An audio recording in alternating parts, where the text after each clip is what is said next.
Kegerahan warganet dengan sikap Ayu Ting Ting membuat petisi untuk memboikot pedangdut ini terus mendulang dukungan. Petisi yang sudah ditandatangani oleh 75.000 orang tersebut meminta agar Ayu Ting Ting tak ditampilkan lagi di televisi. Dukungan pun terus mengalir dari banyaknya orang yang setuju dengan tuntutan itu. Terkait petisi itu, ex-vokalis kangen band Andika Mahesa kembali menjadi perbincangan publik setelah video yang menampakkan dirinya tengah ditendang Ayu Ting Ting viral di media sosial.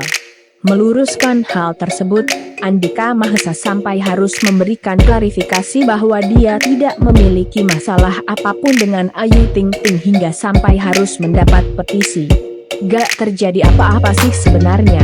Gue lagi duduk, tiba-tiba Ayu datang, gitu aja, jelasan Dika, dilansir dari Grid ID pada Minggu, 8 Agustus 2021.